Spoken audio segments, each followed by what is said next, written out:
시편 23편 1절에서 6절까지 봉독합니다. 시편 23편 1절에서 6절까지 봉독합니다. 여호와는 나의 목자시니 내게 부족함이 없으리로다. 그가 나를 푸른 풀밭에 누이시며 쉴만한 물가로 인도하시는도다.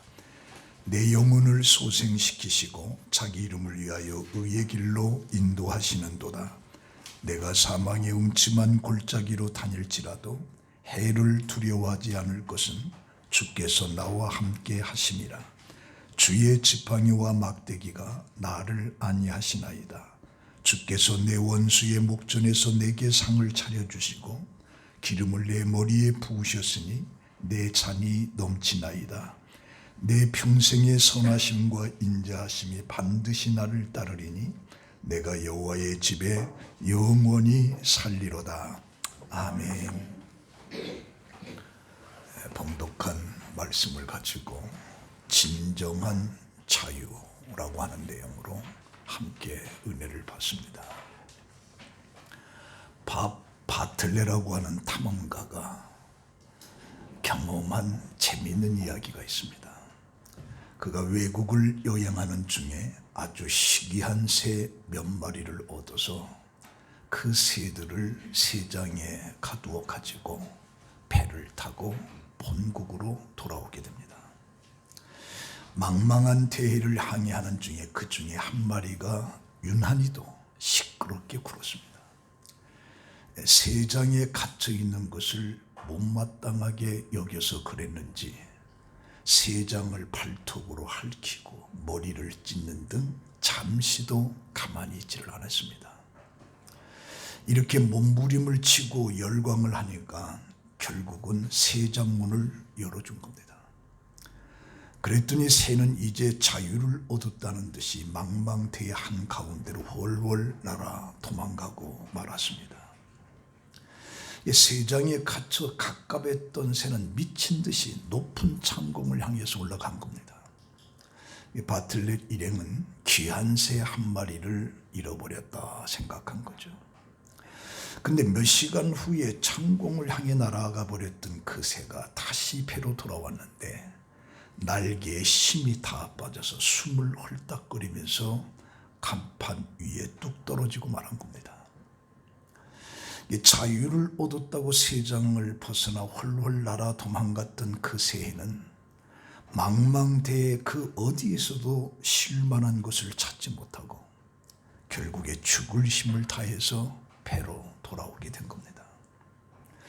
새가 새장 안에 있을 때에 굶주리지도 않고 평안하게 거할 수 있었습니다. 이것이 자유고 평화를 누리는 거예요. 그래서 진정한 평화라고 하는 것은 하나님 안에 있는 것이다. 누가복음 15장의 탕자의 비유를 우리가 알고 있는데 예수님께서 비유로 말씀하시기를 둘째 아들이 유산을 받아가지고 먼 나라로 아버지 곁을 떠난 거예요. 그 받은 유산을 가지고 허랑방탕해서 그 재산을 낭비하고 궁핍함을 느껴서 먹을 것이 없어서 돼지가 먹는 쥐염 열매를 먹으려 하는데 그것도 마땅치가 못했어요. 그러자 그 탕자가 내 아버지 집에는 양식이 풍족한데 나는 여기서 굶어 죽는구나 하고 후회를 하게 됩니다.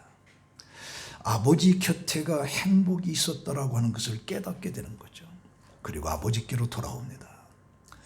아버지는 돌아오는 아들을 보고 측은히 여겨서 목을 안고 입을 맞추면서 잔치를 베풀고 내 아들이 죽었다가 다시 돌아왔다. 함께 즐거워하자 하면서 기뻐하는 거죠. 그 아들은 아버지를 떠나는 것이 자유라고 생각했어요. 의무도 없고 하고 싶으면 하고 하기 싫으면 하지 않는 것이 자유라고 생각한 거예요.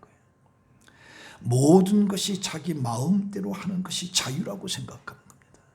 그런데 이 아들은 자유라고 하는 것을 잘못 인식하고 있었던 겁니다. 자유롭다라고 하는 것은 단순히 구속되어 있지 않거나 의무에 묶여 있지 않다는 것을 의미하지를 않습니다.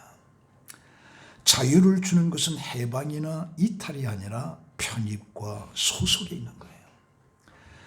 그 무엇에도 연결되어 있지 않는 상태는 공포와 불안을 일으키게 되는 겁니다. 그 자유롭다라고 하는 것은 인도의 게르만어로 풀이라고 하는 말인데, 이 말은 사랑하다는 뜻입니다. 그러니까 자유롭다라고 하는 것은 본래 친구나 여인에게 속해 있다라고 하는 뜻입니다. 그래서 인간은 바로 사랑과 우정의 관계 속에서 자유를 느끼는 거예요. 묶여 있지 않음으로 해서가 아니라 묶여 있음으로 인해서 자유롭다는 거죠. 그래서 자유는 가장 전형적인 관계적 어휘가 되는 겁니다. 소속되어졌을 때 자유가 있는 거예요. 내가 대한민국에 소속되어 있을 때 이 땅에서 사는 것이 행복한 겁니다. 이 그리스도인들은 하나님에게 소속되어 있을 때 평화와 자유가 있고, 그러므로 모든 것이 그리스도 안에서 평화와 자유와 안식을 얻게 되는 것입니다. 키에르케고르 철학자는 그리스도 안에서만이 진정한 자유와 평화와 안식이 있다, 그렇게 말합니다. 그래서 예수님께서도 요한복음 15장 5절에 나는 포도나무요 너희는 가지라, 그가 내 안에 내가 그 안에 거하면 사람이 열매를 많이 맺나니 나를 떠나서는 너희가 아무것도 할 수 없습니다. 사람이 내 안에 거하지 아니하면 가지처럼 밖에 버려져 마르나니 사람들이 그것을 모아다가 불에 던져 사르느니라. 그래서 포도나무의 가지는 그 나무에 붙어 있을 때 행복한 거예요. 그게 자유가, 그게 평화인 거죠. 오늘 봉독한 이 시편 23편은 시편 중에 백미라고 할 수 있는 시로서 가장 많이 애송하고 있는 시입니다.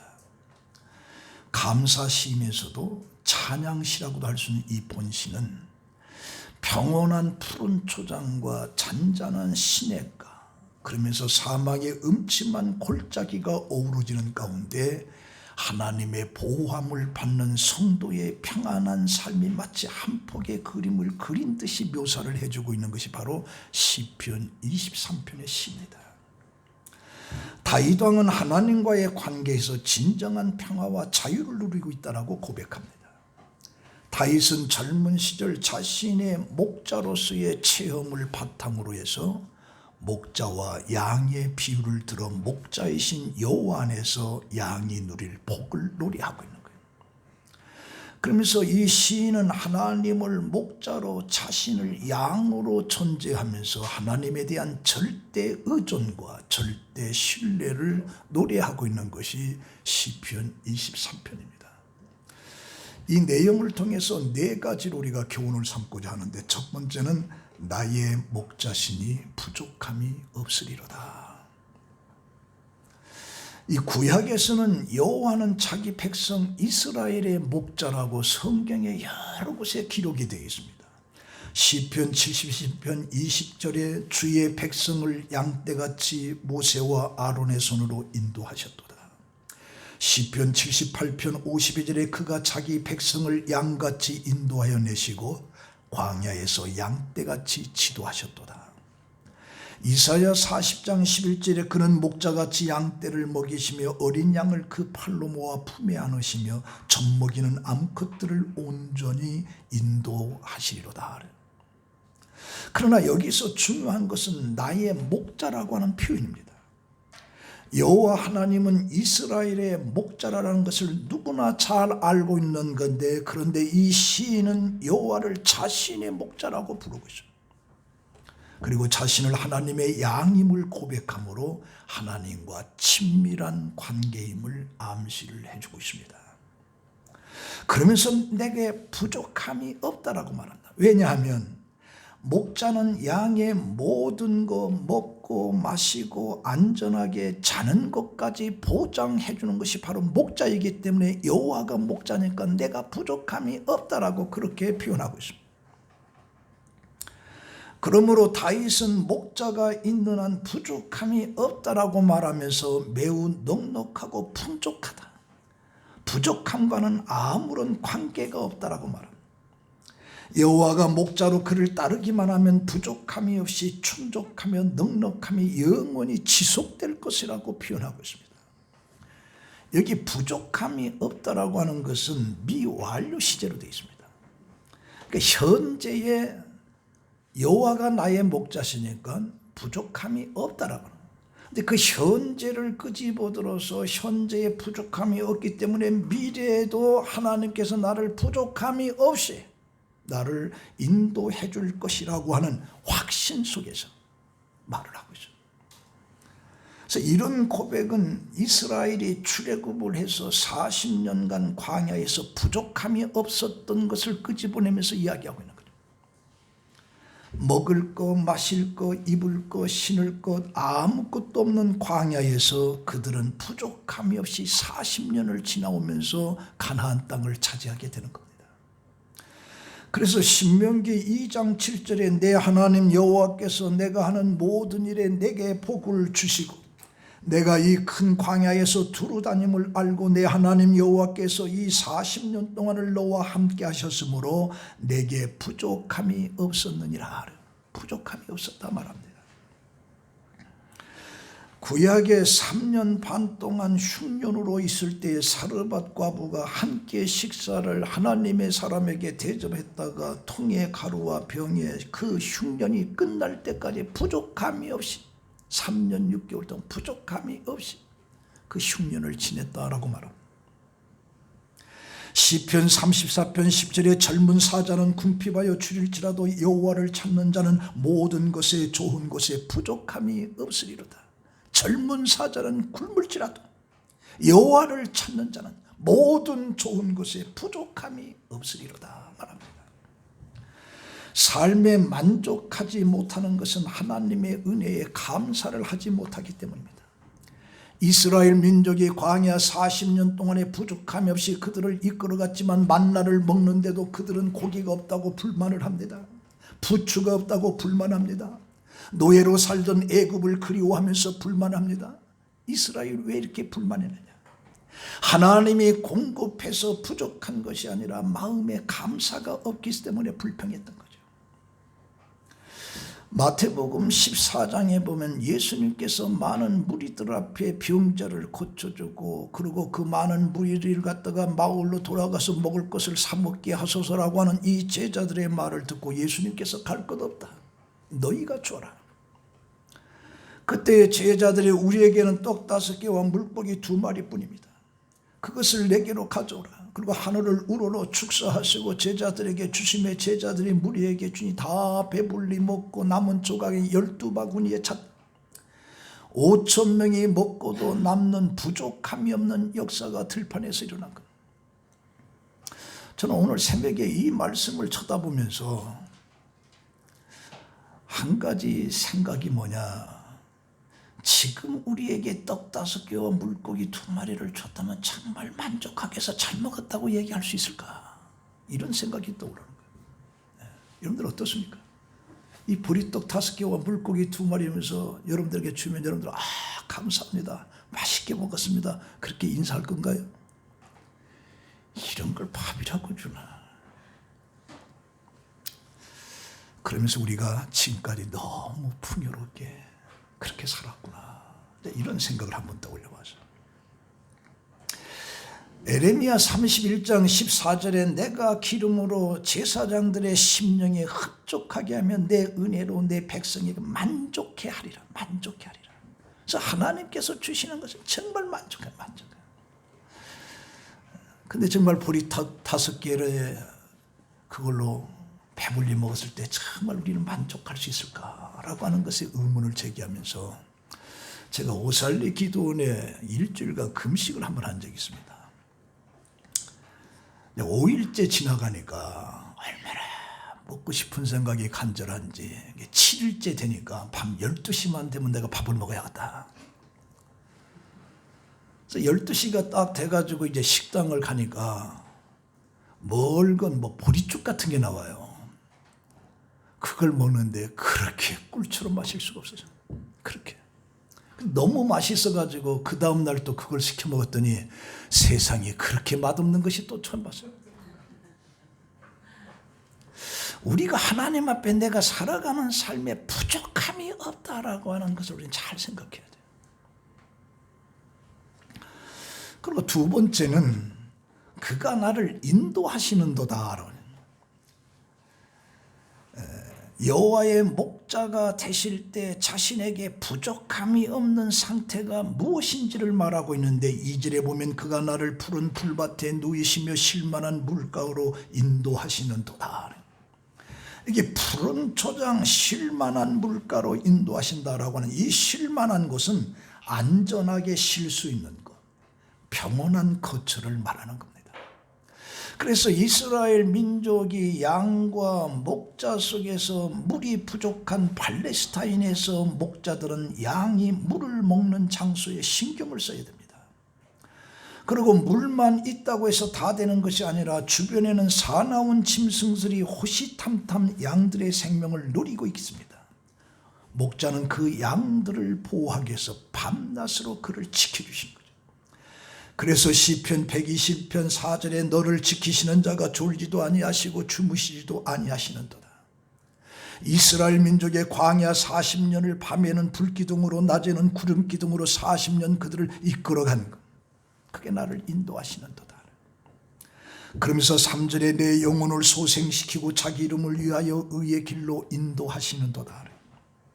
여기에 내 영혼을 소생시킨다라고 하는 것은 영혼의 침체의 어떤 극심한 고통과 괴로움을 말하는 겁니다. 이런 것들을 소생시킨다, 다시 살린다. 그래서 소생이라고 하는 것은 새롭게 하다, 돌이키다, 회복시키다 하는 거예요. 하나님은 죄 가운데서 죽어가는 영혼들을 회복시켜준다는 것이죠. 그래서 고린도후서 5장 17절에 그런즉 누구든지 그리스도 안에 있으면 새로운 피조물이라 이전 것은 지나갔으니 보라 새 것이 되었도다. 회복. 자, 그런데 왜 하나님께서 내 영혼을 소생시키는가? 거기에 보니까 내 이름을 위하여. 하나님의 명성과 권위와 영광과 명예를 지키기 위해서라도 공경에 처한 자기 백성, 다시 말하면 자신이 기른 양을 인도한다는 것이죠. 자기 이름을 위해서라도. 의의 길이라고 하는 것은 평탄한 길, 형통한 길을 뜻하는 것. 그래서 하나님은 다윗을 평탄한 길로 인도하시는 목적이 뭐냐? 하나님 자신의 영광이 있다라고 하는 것을 보여주기 위해서. 그래서 하나님을 믿는 사람들은 하나님의 명예를 위해서라도 하나님의 이름을 위해서라도 형통한 삶으로 이끌어가는 하나님의 역사가 있는 거예요. 만약에 여러분들의 자녀가 부모가 있는데도 다른 집 가서 빌어먹는다고 하면 부모의 명성, 부모의 체면이 어떻게 돼요? 이건 하나님께서는 자기 이름을 위해서라도 소생시켜준다. 그래서 하나님은 자신의 모습을 드러내 보이시고 자신이 어떤 존재인가를 가르치기 위해서라도 양들에게 형통한 삶으로 인도해 주신다. 우리 창세기 35장에 보면 야곱의 아들 시몬과 네이가 외산집을 떠나서 이제 가나안 땅, 약속했던 땅으로 돌아가는 도중에 이 세겜이라고 하는 곳에서 그 두 아들이 반역을 일으키면서 모든 남자들을 다 죽이는 거예요. 그리고 그들의 집을 약탈을 하고 어린아이와 여자들을 노예로 끌고 가는 거예요. 이로 인해서 가나안 땅에는 7 족속이 살고 있는데 지나가는 나그네 야곱이 세겜 족속에게 이런 일을 행했다라고 할 때 그 가나안 땅의 7 족속이 가만히 있겠어요? 그들을 다 죽일 거예요. 그래서 이제 야곱은 나는 수가 적은즉 그들이 모여 나를 치고 나를 죽이리니 그러면 나와 내 집이 멸망하리라. 그러자 시몬과 네이가 우리의 누이가 그들에게 장녀같이 강간을 당한 것이 옳다는 얘기입니까? 항의를 하는. 그때 하나님께서 야곱에게 네가 약속했던 베델로 올라가라. 그러고 내가 가서 제단을 쌓으라. 그래서 야곱이 일어나서 우리가 베델로 가자 그들이 떠나는데 하나님께서 그 사면의 골들로 하여금 크게 두려움을 준 거예요. 그래서 세겜 족속을 멸망을 시키고 그들의 아녀자들과 재물을 다 탈취해가는 그들을 향해서 두려움을 느끼게끔 하니까 누구 한 사람도 지적하고 쫓아온 사람이 없었어요. 이게 바로 하나님이 인도하시는 거예요. 그러니까 하나님은 자기의 이름 명예를 걸고서라도 인도해 주시고 문제를 치유해 주신다. 질병과 가난한 자에게 힘을 주십니다. 절망 속에 있는 자에게 소망을 주시는 겁니다. 예수 그리스도 안에 있으면 인도함을 받고 인도함을 받는다는 동행한다는 것이죠. 그래서 그 예수 그리스도를 통해서 우리는 인도함을 받으면서 모든 것들을 왜 자기 이름을 위해서라도. 그래서 오늘날에 예수를 잘 믿는 사람은 결코 잘못될 수가 없는. 왜? 자기 이름을 위해서라도. 하나님을 믿는 사람들이 어떻게 저렇게 어려움과 공고소에 빠질 수가 있는가라고 하는 것, 하나님 체면에 말이 안 된다는 거예요. 그래서 하나님의 이름을 위해서라도 소생시킨. 그런데 우리가 한 가지 생각할 것은 하나님이 보시기에 평탄한 길이라고 하는 것은 사람이 보기에는 험하고 좁은 길일 수도 있다. 그러나 이 길이 천국 가는 길이기 때문에 하나님이 인도하는 길은 무조건 의로운 길이라 그래요. 의로운 길이라. 그런 측면에서 말씀하고 있습니다. 세 번째는 주께서 나와 함께 하심이라. 4절에 내가 사망의 음침한 골짜기로 다닐지라도 해를 두려워하지 않는 것은 주께서 나와 함께 하심이라. 시인은 하나님이 함께 하신다라고 하는 사실을 통해서 모든 두려움에서 벗어나는 거죠. 2절과 3절은 푸르른 초장에 의의 길로 나를 소생시키면서 환한 내용인데 4절에 와서는 내가 사망의 음침한 골짜기를 다닐지라도라고 하는 곳에서 그 두려움 속에서 함께 하심으로 벗어난다. 그러니까 평온하고 풍족한 삶만 살았던 것이 아니라 정반대되는 사망의 음침한 골짜기도 다윗이 다녔다라고 고백하고 있어요.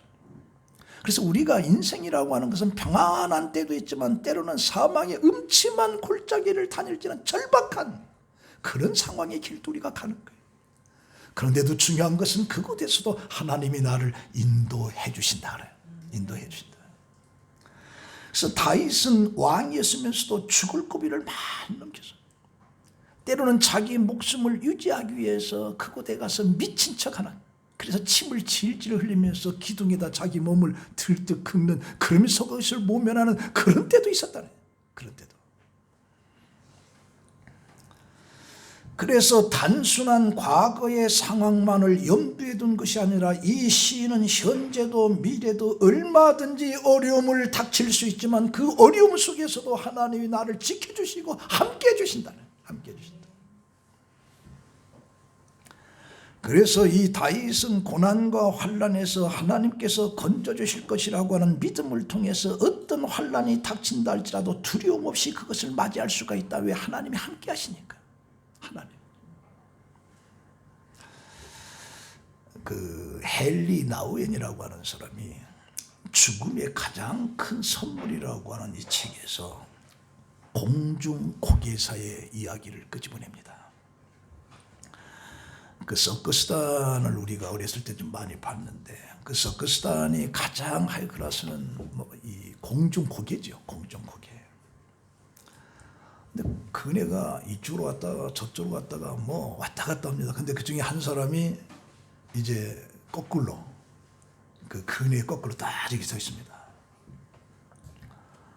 근데 그 한 사람이 매달린 사람이 이 그네로 갔다가 저 그네로 갔다가 하는 것이죠. 이것을 보면서 우리는 날아다니는 사람이 아주 대단하다 이렇게 생각했는데 실질적으로는 그렇지가 않다는 거예요. 실질적으로는.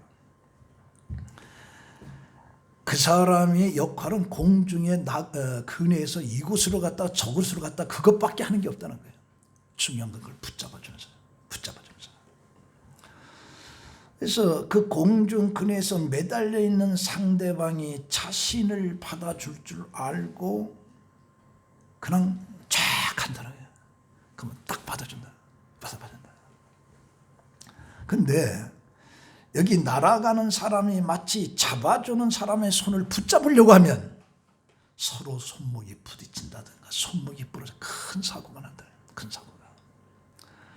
그러니까 중요한 것은 뭐냐?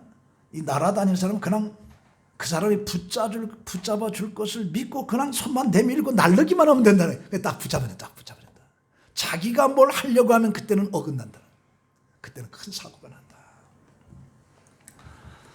그러면서 나우엔이 말하기를 우리의 죽음도 이와 같은 거다. 이 세상을 다 산 뒤에 아버지 제가 갑니다 하고 두 손 들고 나아갈 때 주께서 우리를 그 영원한 손으로 붙잡아 주실 것이다. 그래서 우리는 이 세상에서 소신껏 살다가 주님이 부르시는 날에 살아있는 가족들과 웃으면서 작별하고 우리는 갈 수가 있다. 이게 헨리 나우엔이에요. 그러니까 나와 함께 하신다라고 하는 거냐. 그분이 내 손을 붙잡아 줄 것이다 믿고 그냥 내가 뭐 이렇게 하려고 하지 마는 거야. 이렇게 하면 사고 난다. 우리 인생도 마찬가지다. 하나님이 해주실 것이다 믿고 손만 쫙 뻗고 있으면 하나님이 나를 붙잡아 주신다. 이게. 그래서 다윗은 지난날의 극심한 고통으로부터 하나님의 구원받는 것이 현재와 미래에도 얼마나 강한 힘을 장용하고 있는가를 말하는 거죠. 과거에 나를 이렇게 도와주셨던 하나님이 지금 도와주시고 지금 도와주신 하나님 미래에도 나를 도와주실 것이라고 하는 그 확신 속에서 말하고 있어요. 이 두려움과 무서움 또는 삶의 불확실성에서 벗어나는 것은 주님이 나와 함께 한다라고 하는 그 확신 속에서 우리는 자유를 얻을 수가 있고 평화를 얻을 수가 있습니다. 평화를. 여러 해 미국에서 일어났던 실화입니다. 미국의 모든 시민의 가슴을 울리고 그리스도인들에게 더욱 신앙의 도전을 주었던 한 어린 소년에 대한 이야기입니다. 그 어린 소년의 이름이 라이언 화이트입니다. 이 라이언이 13살 때 혈우병을 앓아서 수술을 받았는데 수혈하는 과정 속에서 에이즈의 균이 들어온 거예요. 다른 사람과. 그래서 이 아이가 에이즈에 걸린 겁니다. 에이즈. 그는 자신의 잘못도 아닌 어른들의 부주의로 소년의 인생은 이제 죽음의 길에 놓이게 된 거예요. 근데 그는 자신이 곧 죽을 것을 알면서도 그 누구를 원망하지도 않고 변함없이 너무나 밝게 학교 생활을 한 겁니다. 다른 사람들에게 아주 친절하게 대하였고 그를 염려하는 부모님들을 오히려 위로하면서 기쁘게 지낸 것이죠. 그런데 이런 사실이 신문 기자들에게 알려지게 됐고 이 소년의 이야기가 매일 신문에 게재되었고 텔레비전까지도 나오게 된 거죠. 그래서 많은 사람들로부터 곽광을 받기 시작했고 레이건 대통령도 마이클 잭슨도 유명한 인사들이 많은 사람들이 그를 찾아가 선물도 주고 위로하면서 관심을 표현해 줬습니다. 그런데도 그를 죽음에서 놓아주지 못한 것. 그 라이언은 5년을 살다가 18살에 죽습니다. 그 소년이 죽기 전에 그의 아버지와 마지막 나눈 대화가 우리 크리스찬들에게 심금을 울려주는 거예요. 그의 아버지는 마지막으로 나눈 대화의 내용을 이 크리스찬 잡지에 실렸는데 아들아 미안하다. 이제는 아빠가 아무것도 해줄 것이 없구나. 이 아빠가 더 이상 어떤 선물도 줄 수 없음을 용서해다오. 그렇게 말합니다. 그저 그 말을 들은 그 라이언 화이트라고 하는 그 어린아이가 아빠 전 지금까지 많은 선물을 받았지만 아무도 아빠 같은 선물을 준 사람은 없어요. 아빠는 저에게 죽어서도 천국에 갈 수 있는 티켓을 선물로 주셨잖아요. 바로 예수님을 소개해 주셨습니다. 아빠 때문에 교회 나가서 예수를 믿고 영생의 선물을 얻은 거요. 이보다 더 큰 선물은 없을 거예요. 그러고 죽은 거예요. 시시각각 죽음의 위협을 받고 있는 인생들에게 있어서 영생이라고 하는 선물처럼 귀한 절대적인 건 없습니다. 돈도 필요 없어요. 죽어가는 그에게 가장 큰 선물은 영생입니다. 영생. 이 아이는 아버지가 나에게 영생을 줬잖아요. 그렇죠. 성도 여러분, 다윗처럼 우리도 사망의 음침한 골짜기를 다닐지라도 해를 두려워하지 않는 것은 주께서 나와 함께 하신다라고 하는 그 진실된 어떤 고백, 우리 그리스도는 이게 필요합니다. 여러분들의 삶에 어떤 어려움 속에 있다 할지라도 하나님이 나와 함께 하심으로 편안함을 얻는 그런 고백이죠. 어떤 고통을 어떤 절망이 와도 주께서 나와 함께 하심으로. 하나님은 그리스도인들을 결코 홀로 두지 않습니다. 함께 하십니다. 내가 고독할 때 홀로 있는 게 아니에요. 주님이 함께 계십니다. 우리는 혼자가 아니고 혼자. 하나님과 동행한다라고 하는 것은 하나님과 함께 걷는다라고 하는 뜻인데, 우리들이 매 순간 하나님을 의식하고 날마다 그분과 대화하면서 살아가는 삶을 의미하는 것. 그렇다면 우리가 하나님과 동행하기 위해서는 어떤 조건들이 필요할까? 아모스 3장 3절에 보면 두 사람이 뜻이 같지 않는데 어찌 동행하겠으며 라는 말이죠. 뜻이 같아. 두 사람이 뜻이 다른데 어떻게 동행할 수가 있느냐? 동행한다라고 하는 뜻이 같아야 된다는 것이죠. 그래서 우리가 하나님과 동행하기 위해서는 하나님의 뜻과 우리의 뜻이 일치가 되어야 된다. 그러므로 하나님과 동행하기를 원하는 사람은 그 사람의 기도가 뭐냐? 내 뜻대로 하지 마시고 아버지 뜻대로 하옵소서라고 하는 기도가 나오게 되는 거예요. 기도가. 자, 마지막 네 번째는 주의 지팡이와 막대기가 아니하시나이다. 이 목자는 양떼를 인도하고 잘 다루기 위해서 지팡이를 사용하고, 또한 목자는 양떼를 공격하는 들짐승과 맞서 싸우기 위해서 막대기를 사용합니다. 이처럼 막대기와 지팡이가 양떼를 안전한 곳으로 인도하고 들짐승을 내쫓기 때문에 목자의 지팡이와 막대기가 그 양들에게서는 위로가 된다. 위로가 돼. 이 아니라고 하는 말은 위로입니다. 위로. 안심시키다. 그래서 목자가 지팡이와 막대기를 가지고 있으면 양들은 그것을 쳐다보면서 아니 위로를 받는다. 위로를 받는다. 안심이 된다. 야곱이 베델 광야에서 하나님의 위로를 받는 겁니다. 이제 나그네 로스의 외삼촌 집으로 도망하는 그에게 베델의 들판에서 잠을 자고 있는데 환상 속에 하나님을 보면서 야곱이 하는 얘기가 뭐냐? 여기도 하나님이 계셨구나. 그래서 위로를 받아요. 엘리야 선지자도 갈멜산에서 승리한 후에 이세벨의 협박에 의해서 도망가다가 나밖에 남지 않았습니다. 다 죽었습니다. 내 생명을 거둬주시옵소서라고 하는 탄식 속에 잠을 들었을 때 하나님께서 까마귀를 통해서 먹을 걸 주면서 위로를 해주는 거예요. 사도행전 16장에 바울과 실라가 빌립보에서 복음을 전하다가 심한 매를 맞고 감옥에 갇혀 있을 때 그들이 일어나 찬송하고 기도할 때 지진이 일어나면서 옥문이 열리고 쇠사슬 다 끌려져. 거기서 위로를 받는 거예요.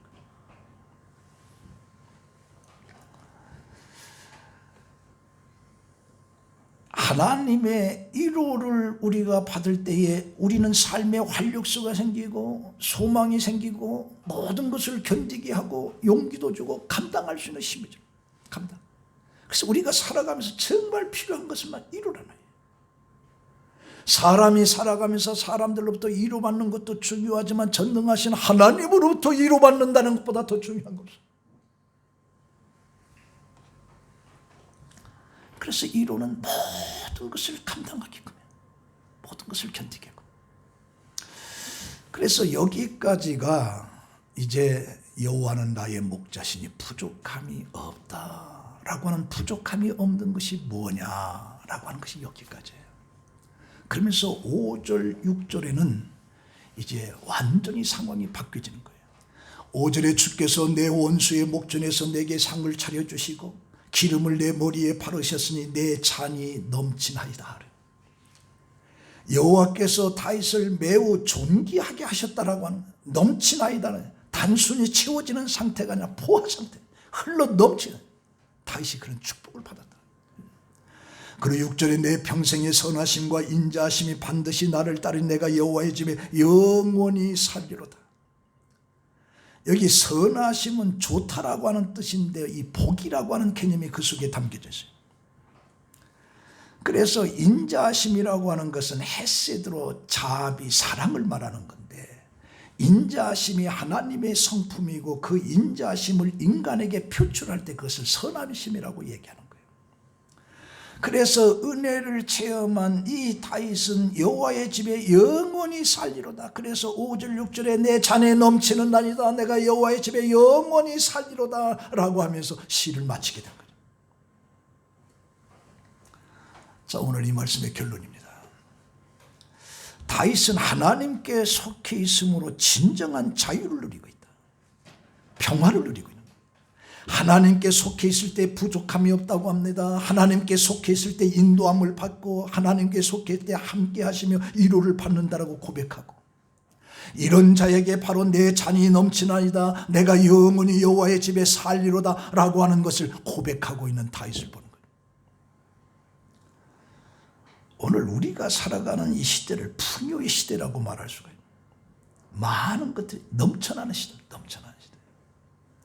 우리나라가 세계에서 그래도 경제적인 10위권에 든다라고 하는 것이 피부로 느낄 정도로, 그래서 좀 어려운 나라들이 우리나라 오면 마켓 같은 데만 너무 물건들이 자꾸 넘친다. 외국은 그럴 수가 없다는 거예요. 너무 자꾸 넘친다. 풍요로움이죠. 자, 그런데 이 풍요로운 그 이면 속에 잊어버린 것들이 많이 있어요. 이 풍요롭다라고 하는 것에 잊어버리는 것들이 많이다. 그래서 오늘 우리가 살고 있는 시대를 결핍의 시대라, 풍요의 시대라고 말하면서도 결핍의 시대라고 얘기합니다. 그러니까 풍요 속의 빈곤이에요. 풍요 속의 빈곤. 이것이 어쩌면 우리가 살고 있는 이 시대의 정확한 판단이죠. 넘치는데 그 속에서는 부족한 결핍 속에서 살고 있다. 그러나 중요한 것은 무엇이 풍요로워야 되냐, 무엇이 없어도 되느냐, 이걸 우리가 구분을 해줘야 돼요. 우리가 중요하지 않게 생각하나 정말 가장 필요한 것들은 대부분이 눈에 보이지 않는 것들입니다. 그리고 객관적으로 평가하기가 결코 쉽지 않은 것들인데, 그래서 어쩌면 사람들이 그것에 별로 관심을 가지고 없고 사는 거예요. 눈에 보이는 것으로만 초점을 맞추면서 살아가는 거죠.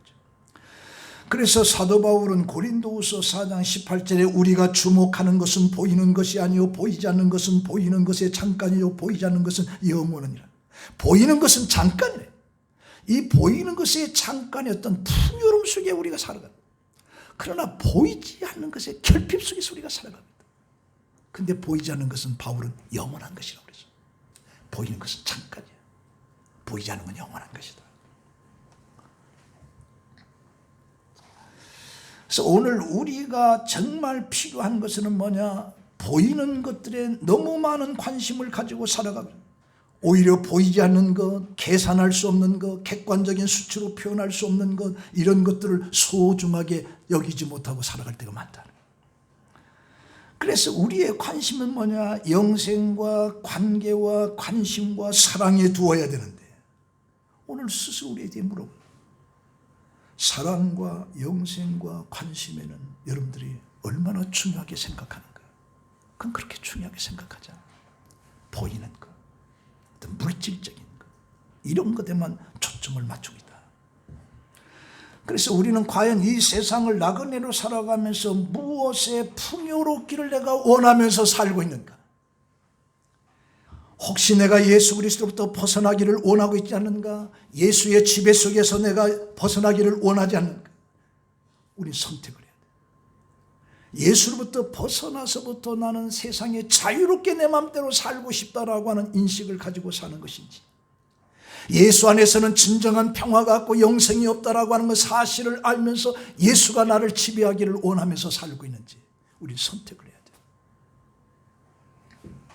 요한복음 15장 7절에 너희가 내 안에 거하고 내 말이 너희 안에 거하면 무엇인지 원하는 대로 구하라 그리하면 이루리라.